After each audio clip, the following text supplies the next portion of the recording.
A working Indian woman is an overworked Indian woman. We have known it and felt it for a while. But that reality hit home after the death of 26-year-old chartered accountant Anna Sebastian. So just how bad are things? Well, for starters, Indian women work more hours per week than any other woman across the world. Yes, it's that bad. Young Indian women work 57 hours per week, which is the highest globally. Let's talk, for example, about the IT and media sector. Women in the age group of 15 to 24 years in IT and media work an average of 57 hours weekly.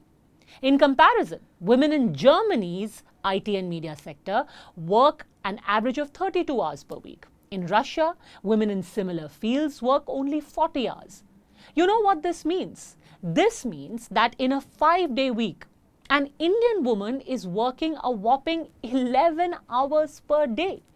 If we change this to a 6-day week, even then, this translates to more than 9 hours every day. Again, to put this in context, even a good day for an Indian woman means that she spends 1/3 of her day just working. Media and IT definitely have it the worst. Are other workplaces any better?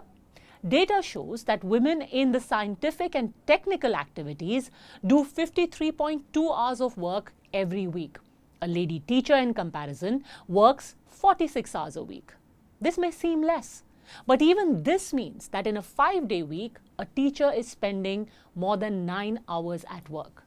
By the way, despite these heavy workloads, Indian women remain significantly underrepresented in these fields.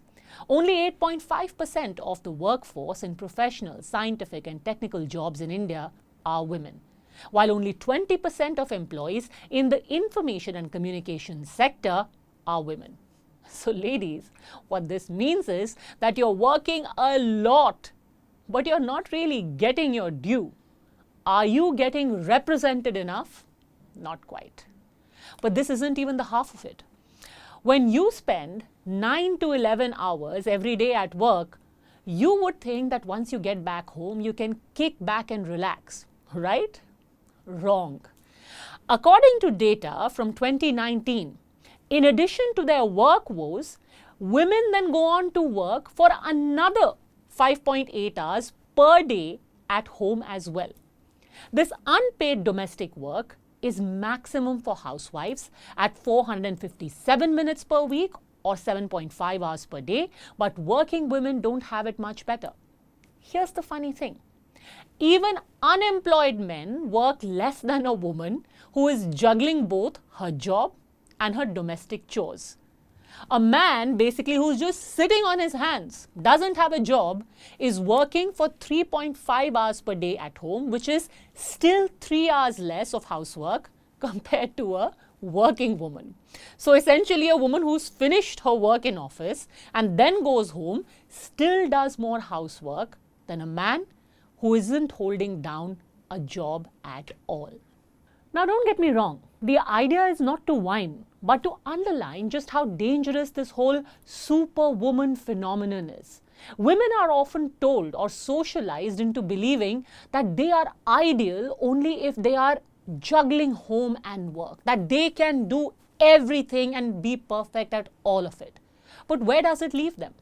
If according to what this data shows, they are spending an average of 9.5 hours at work every day, topped up with 5.8 hours of domestic work as well, then that means that they are only working for 15.3 hours. Out of 24 hours in a day, 15.3 hours are spent for a working Indian woman only working.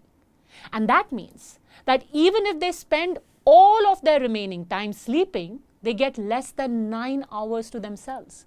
In these 9 hours, they have to sleep, eat, and just breathe. So ladies, be a little kinder to yourselves. Ambition is great. All of us work.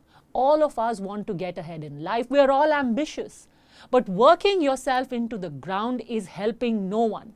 To think that you will be amazing in office and go home and be a super mom there as well, there is no need to buy into this superwoman myth, because no one, I repeat, no one can do it all and still stay alive.